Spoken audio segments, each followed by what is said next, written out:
KPBS On Demand is supported by the National Conflict Resolution Center. Geopolitics, a divisive election year, and strained budgets are all topics that can create tension in the workplace. NCRC can help workplace leaders navigate polarizing issues with the Culture, Communication, and Conflict Certificate. More at ncrconline.com. Good morning. I'm Debbie Cruz. It's Friday, December 2nd. Solar advocates rallied in San Diego as utility regulators consider new rules for the solar industry. More on that next. But first, let's do the headlines. President Biden's student loan relief program is on pause for now. The Supreme Court yesterday said it would hear arguments about the program in February. This comes after a group of Republican-led states challenged the loan relief program in court. If allowed to move forward, it would forgive up to $20,000 in student loans for low and middle-income borrowers. Vacation rental license applications have fallen short of a new limit imposed by the city of San Diego. Matt Valenti of Save San Diego Neighborhoods thinks the low number of applicants is because some people may not want to follow the regulations. All of those other vacation rentals that continue to operate illegally without a license, if they aren't shut down, then it's going to send a pretty clear message that the ordinance is not enforceable. Within the next 2 weeks, the city will reopen the application process until the citywide cap of just over 5,400 whole home short-term rentals is reached. Licenses will be required starting May 1st next year. The 2022 World Cup continues with Team USA going up against the Netherlands tomorrow.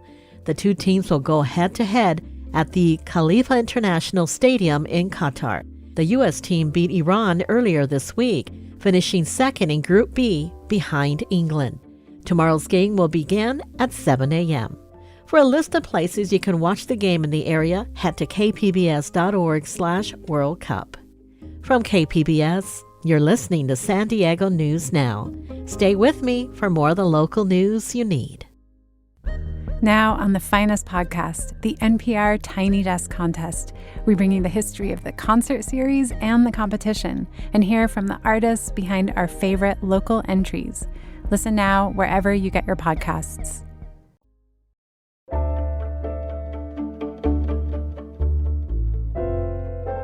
Solar backers rallied here and across the state as utility regulators consider new rules for the solar industry. KPBS environment reporter Eric Anderson has details. Protesters rallied under a cloudy San Diego sky, expressing their concern that the California Public Utilities Commission will undercut incentives to install solar panels. The CPUC is considering cutting the value of electricity generated on rooftops. Bishop George Dallas McKinney of the Stevens Church of God in Christ says the region needs more solar, not less. We are in a climate crisis, and communities of concern are often impacted first and worst. Taking away access to clean energy right now is an atrocity. Regulators will take up the proposal in mid-December. They could adopt, reject, or tweak the current plan. Eric Anderson, KPBS News.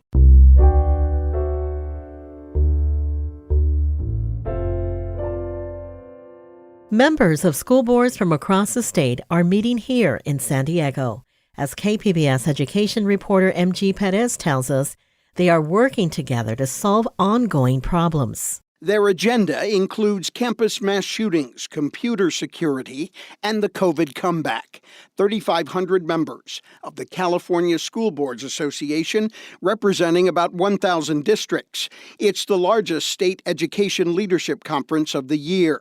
San Diego Unified School Board President Dr. Sharon Whitehurst Payne is committed to more support for student recovery, no matter what neighborhood they come from. We're about meeting the needs of all of our children, not just those who are in La Jolla, in the affluent communities, but all of the children. The Association of School Board Members is calling on state lawmakers to increase funding for student mental health services, staffing, and campus security.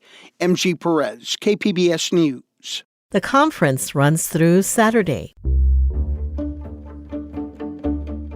Coming up, A world premiere piece on frozen grief debuts this weekend at the La Jolla Symphony and Chorus. We'll have that and more just after the break.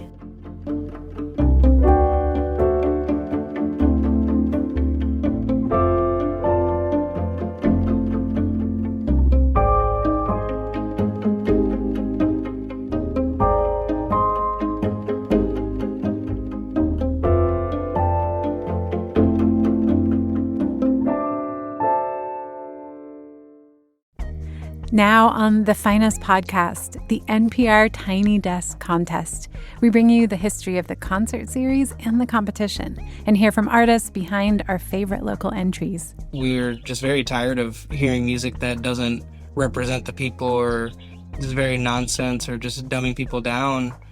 People want to relate to the music that they're listening to. People want to hear people's stories or struggles. Listen now wherever you get your podcasts.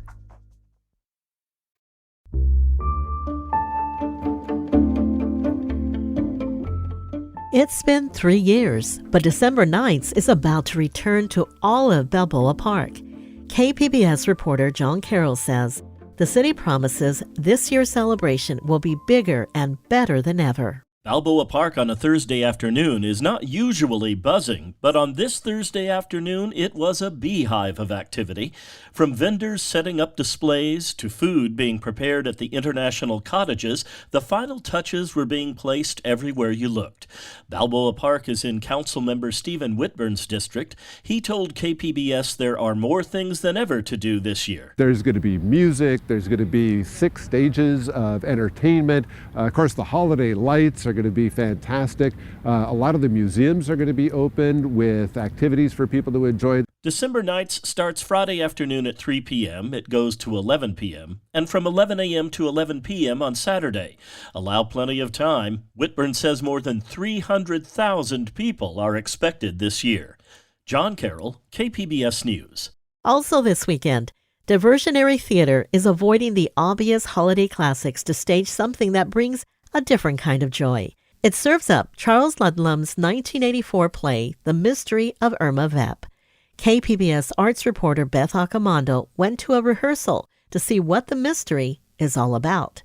There's a mystery to be solved at Diversionary Theatre, and it revolves around who is Irma Vep. That is the question of the hour. Irma Vep is a character in the show. Irma Vep is a legend. Irma Vep is a mystery wrapped in a conundrum. Irma Vep is an idea. I'm Irma Vep, you're Irma Vep. She wasn't a vampire, even though Irma Vep is an anagram for vampire. She was a woman that was married to one of our characters, and she has died.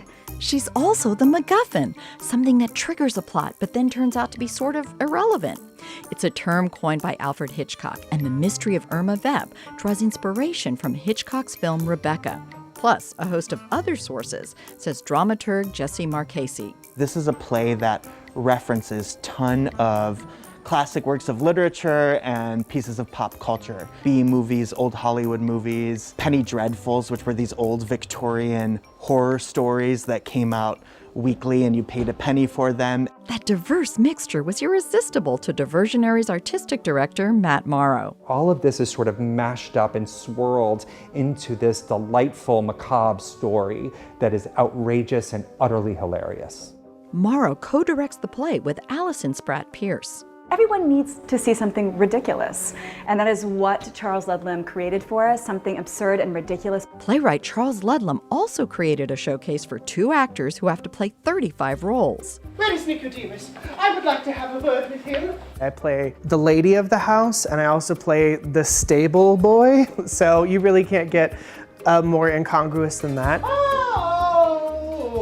Luke Harvey Jacobs represents 50% of the cast. He's required to execute dozens of costume and character changes in mere seconds, so the behind-the-scenes shenanigans are as delightful for the audience as the ripe on-stage melodrama. 20 minutes in, they'll be like, wait, that person was just this person, and this person was just that person, and their heads will be spinning, and that's exactly what we want. And that's what co-director Allison Spratt Pierce was fine-tuning at the tech rehearsal. If we can time it right, then he'll hopefully be done. This whole show is the art of the quick change. So they have 10 seconds to switch characters, switch energies, switch shapes, switch dialects. But it's not just the actors that morph, it's also the set, says Morrow. I don't want to give away any secrets, but pretty much every piece of it does something surprising in a way. Our design concept was to sort of mash up Dr. Caligari and Pee-wee's Playhouse. So we're looking at forced perspectives and a little bit of expressionism for some really wacky, fun, delightful visual scenic treats. Ludlum's play has fun with such familiar tropes as the damsel in distress and her brave husband, says Marchese. Queer artists look at mainstream culture and see some of these very heteronormative tropes and have a very particular point of view on them, right? Different institutions like marriage, family, child rearing, institutions that queer people have been left out of or have turned their backs on, actually prove fertile ground for queering. The play was written in the 1980s when queer theater was still considered subversive. It employs monsters as metaphors for queerness. You have the werewolf, which is all about becoming and discovering there's this hidden part of yourself that's maybe monstrous to the rest of the world and figuring out how to navigate the world with this hidden part of yourself. And all of these references, Dracula, the Wolfman, Wuthering Heights, these things are still part of the cultural zeitgeist, so it doesn't lose any cultural currency. It's just as funny and alive and like wildly campy and enjoyable as it ever was. So unravel the mystery of Irma Vep at Diversionary Theatre and see what you discover. Beth Accomando, KPBS News. Irma Vep runs through Christmas Eve at Diversionary Theatre in University Heights. And one more weekend arts event before you go. The La Jolla Symphony and Chorus will debut a piece from San Diego composer Sang Song in its upcoming concert. Song is the winner of this year's Nee Commission, named in honor of longtime artistic director Thomas Nee, and granted to up-and-coming UC graduate student composers. Song wrote his new work specifically for the players in the La Jolla Symphony. He spoke with KPBS arts producer and editor Julia Dixon Evans about his piece. So you wrote your composition, Frozen Grief, specifically with the La Jolla Symphony in mind. How did the symphony inspire this piece?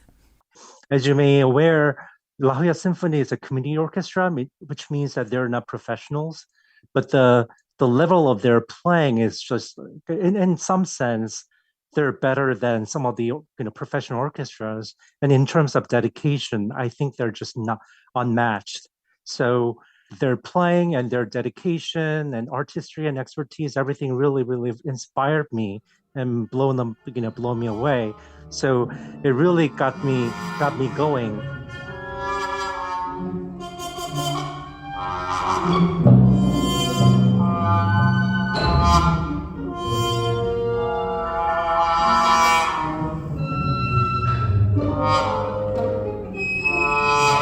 And then I decided to take this particular subject because I don't know if you know about the term ambiguous loss and frozen grief, but those are the notions that proposed by psychiatrist Pauline Boss.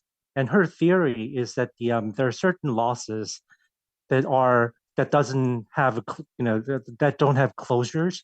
So those griefs stay with us like frozen. And I found the idea really inspiring.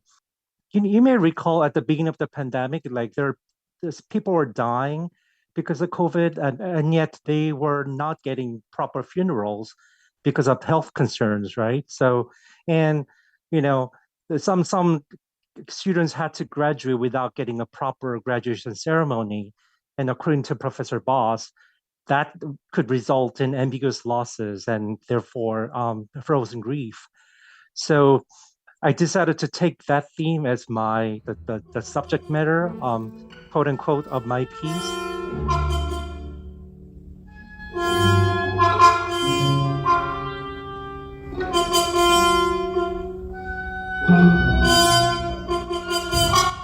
And then, in addition to that, I was inspired by Joseph Haydn's, the Austrian composer Joseph Haydn's Farewell Symphony. So I sort of built that idea into the piece later on. You have said how the pandemic shaped this composition and the creative process, but this performance is also just the second time the La Jolla Symphony has performed live since the pandemic. And how does this idea of frozen grief, how does that influence performance too? Is there an influence? Well, I'm not performing myself, so it's hard to tell. But I would assume that it has a profound impact on the orchestra musicians.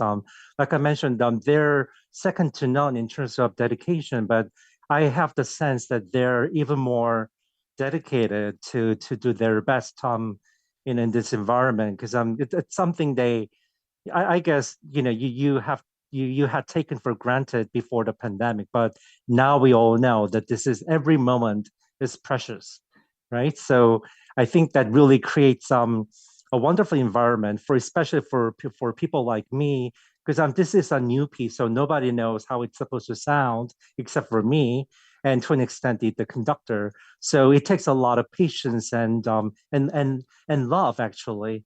That was composer Sang Song speaking with KPBS arts producer and editor Julia Dixon Evans. Song's new composition will be performed for the first time tomorrow and Sunday. It's part of the La Jolla Symphony and Chorus's Passionate Voices program. You can find more information about the performances at kpbs.org/arts. That's it for the podcast today. This podcast is produced by KPBS senior producer Brooke Ruth and producer Emmeline Mohebi. As always, you can find more San Diego news online at kpbs.org. I'm Debbie Cruz. Thanks for listening and have a great weekend.